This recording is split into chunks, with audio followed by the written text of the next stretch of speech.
today we're visiting a 120-acre vegetable and flower garden oasis on the outskirts of Vermont's largest city. So join us as we garden smart in the Green Mountain State. I'm Charlie Nardozzi. Burlington, Vermont's Intervale features lush river bottom land that's perfect for farming and gardening. There are farms and demonstration gardens here growing organic vegetables, berries, cut flowers, and even chickens. We'll be visiting some of these gardens, learning small space vegetable gardening techniques, how to grow a bird, bee, and butterfly garden, how to grow, arrange, and even eat cut flowers, and how to deal with deer in your landscape. So stay with us as we learn all about the Intervale. Hi there, my name is Kate LaRiviere and I'm the Director of Communications for the Lake Champlain Regional Chamber of Commerce here in beautiful Burlington, Vermont. We'd like to welcome Garden Smart to our area and thank you for joining us on this program as we explore the wonders of one of the nation's most beautiful regions, and it's diverse too. We have everything from outdoor... Here in the Intervale in Burlington, Vermont with Kathy LaLiberte, Director of Gardening at the Gardner Supply Company. Down in the Intervale, they have all different kinds of demonstration-themed gardens that gives you ideas for what to do in your home garden. Kathy, we're in the vegetable garden, but you know, it doesn't look like my vegetable garden. It doesn't look like mine either. The purpose of these gardens here are to demonstrate different kinds of plant material that people might not be used to seeing. Here we have lots of different things going on in our gourmet treats garden. There's garlic and onions and leeks, purple carrots, beets, and we even have some artichokes. An artichoke growing in Vermont. This is true. Now that's a little unusual. It is. There's some new hardy varieties of artichokes that actually do quite well here. And actually you think of artichokes as being a California plant, but the certain varieties you can grow from seed. You can start them in the spring, get them really winter hardied and hardened off, put them out in early summer, and they actually produce fruit for you, just like this one here. Imagine having artichoke salads in August in Vermont. Unbelievable. Who would have thunk? Who would have thunk it? What else do you have growing in here? Well, on this teepee we have some pole beans, which are great in a steamed salad like a French salad, or you might have potatoes and green beans. Yeah. We have some kale, radicchio, radishes. Everything you need for a salad. That's it. And Great. It's in about a 10 by 9 foot raised bed. Now you have other gardens here beside the vegetable garden that are for us to enjoy and for the wildlife to enjoy. This is true. I Would know you like to see them? I would love to see your butterfly All right. garden. Let's go. So you have the pleasure of designing all these gardens, I guess, huh, Kathy? This is true. It's a lot of fun. Well, this certainly is a riot of color here in the butterfly garden, but you have plants not only for butterflies, but for birds and bees as well. So when you're putting together a garden like this, which plants are you selecting? Well, we want to select plants for all-season color, something that blooms in the spring, nice and early when the bees are first coming out, and plants that will be still in bloom as it gets to the end of September. We have lots of composite flowers in here, which are daisy-like flowers, like echinacea or black-eyed Susan, that has a nice round dome on top, which is an easy place for the butterflies to land, and it puts the nectar very close to them so they don't have to work too hard. There you go, makes it easy for them. And you have lilies in here which have those big trumpet-shaped flowers, which I would guess would be good for some birds. Yes, especially hummingbirds. They love to go inside there, and I love them too. Good. Now you have plants that I see actually on a roadside, Kathy. This looks like a Queen Anne's lace to me. Yes, planted specially for this garden. No, no. actually, it was a weed that got away from us, but there are some weeds in here which are great for beneficial insects. The Queen Anne's lace in particular, if you look at the umbels, they'll be covered with little tiny flies and bees and all kinds of things that we love to have in the garden.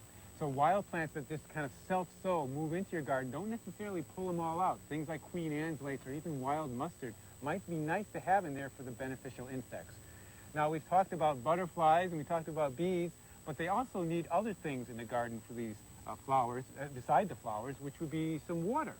Yes, we have several bird baths in here and little trays of water and mud that the butterflies like to puddle in. Puddle in, Yes. like roll around in the I'm mud. not sure what they do in there, actually.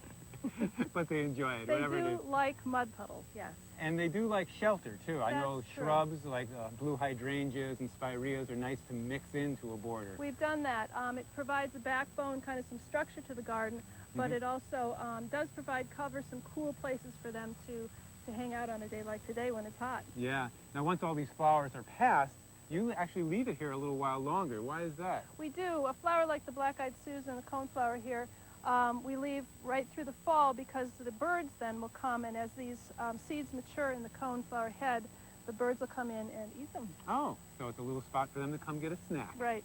Wow. Well, you've created a beautiful garden here for birds, bees, and butterflies, and humans.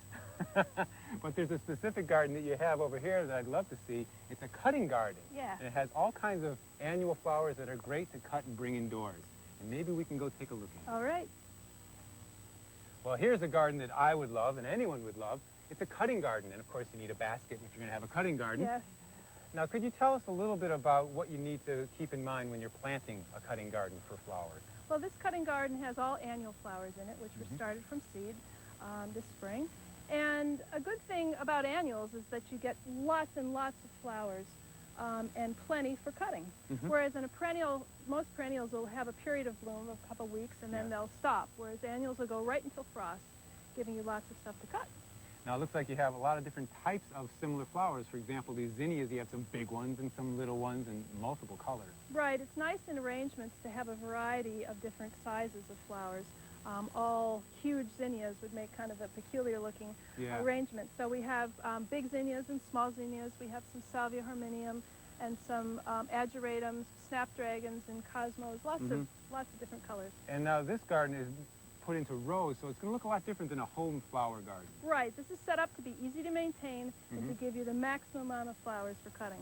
And that's a good thing to keep in mind with a cutting garden. You may not want to put it right out front in your front yard because it may not look great all the time. Because remember, you're cutting a lot of flowers to bring indoors. So even though this garden looks beautiful right now, mostly because of Kathy's talent, your garden or any other garden may not have that beauty season long. So put it in a spot where you can get to it and you can cut the flowers easily, but it's not going to be the focal point of your yard. Right. Speaking of cutting, here are your scissors. Thank you. Let's cut a few things here that we can arrange a little bit later. All right. So when you're thinking about cutting flowers, how far down do you want to go? Well, it depends what kind of a vase you're going to be using. Sometimes the flower itself will tell you how long you have to cut. Here we're going to cut right down. I'd cut the stem usually as long as I can. And while I'm right in the garden, I usually cut off the foliage because you don't want the foliage in the vase water. It'll color the water and create bacteria. So I usually use other kinds of foliage to fill out the arrangement, but not the flower foliage in most cases. Now, I notice you're picking some that are a little immature and some that are fully open. Does it really matter? Well, I just like a variety in an arrangement of things that are a little bit more like a bud and some that are big and mature, like this one here. And there's a big pink guy. And you can see that having a variety of different shapes like this adds some interest to an arrangement. And they're all zinnias, but they're all different. That's right. That's great. Now what I'll probably do is pick something yellow. Maybe to pick up the yellow in the middle of the flower. So you're thinking about the arrangement as you cut. Right. I mean, I know some people probably just cut a whole bunch of flowers and figure it out later. Well, that's another way to do it. Yeah. Now, these are great, but I noticed there's some unusual flowers here. What are these? Right. This is Salvia horminium. It's actually kind of a neat plant. The flower on the plant, if I can get one of these here, this is the flower, which is very tiny and not very showy. Yeah. But what you grow it for is this colored bract on top, which are the leaves that have color like a poinsettia does. Oh, right. And so what I do is just strip off the bottom part, again, so there's no foliage in the water. Yeah. And they add a nice, stiff, vertical element to an arrangement. Nice. And they have blue ones here and pink ones. Right. And I believe there's some white ones There's as white well. as well, yep. Nice variation. And these will flower. They're very frost hardy. You can come out even in Vermont and be cutting these in October. They look great with asters and chrysanthemums and other fall flowers. Nice. Well, let's go over and get a few more flowers. Then you can show us your talent of arranging flowers. All right. To put all these together in a beautiful arrangement you can put on a table. Okay. You really have a beautiful assortment of annual and perennial flowers, and they're so colorful. How are you going to decide which one goes in where?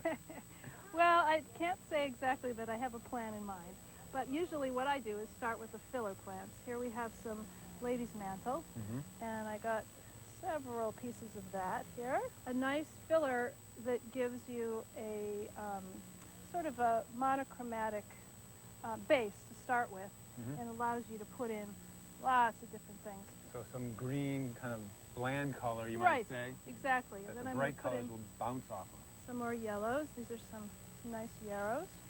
And let's see. And you're just putting them around 360 degrees. I think this is going to be in the middle of the dining room table, and so we want all our guests to have a good view. Nice. Now, I've got some veronica here, and I often will put in some of the taller things in the middle just to give me an idea about the ultimate height that we're going after. So as far as the colors go, it's really just an instinctual thing. What looks good to you? Yeah. Forget the color wheel. I don't care if you like it or not. No. No. This is your garden. I think, like I was saying, in the middle of the summer when you have lots and lots of color, it's really pretty hard to go wrong. Now, I'm saving the zinnias till last, as you will notice, because zinnias, I find, actually a little difficult to arrange with because they have this big saucer head, and they take up a lot of space in an arrangement. It's one of the great things about having a cutting garden is that you get the chance to bring the flowers indoors and really see them up close. When they're in the garden, I find that there's too many other things to look at. Now you're putting some zinnias in. Yeah, here comes some zinnias, and you see what I mean? Whoa! They just take over, don't they? Do. They yell, "Hey, look at me!" So what I did to balance that is I got some other yellow flowers here, some black-eyed Susans, and we'll put those in kind of around in a few places to sort of balance the impact of those. Now here's some of the smaller zinnias. Remember we talked about how it's nice to have big and small of the same type of flower. Add some interest to the arrangement. And we're going to put in this smaller guy that kind of echoes. And let's see. I don't know if we're going to cram everybody in here, but we'll have an accent here with some of these. Our salvias that we picked Salvias before. are going to come in and sort of give a little bit of... Nice, and they balance the punch. blue of the veronica. That's right. Oh, how artistic. Wow, There we and are. you're done. Well, Kathy, thank you so much for showing us the gardens down here, from the vegetable garden to the butterfly garden to this beautiful cutting garden, and arranging some flowers that I'm going to take home. Okay. And once you have the flowers for your dining room table, you need some food to go along with it. So we're going to go to the New England Culinary Institute and see what they're cooking up for us. Chef Tom,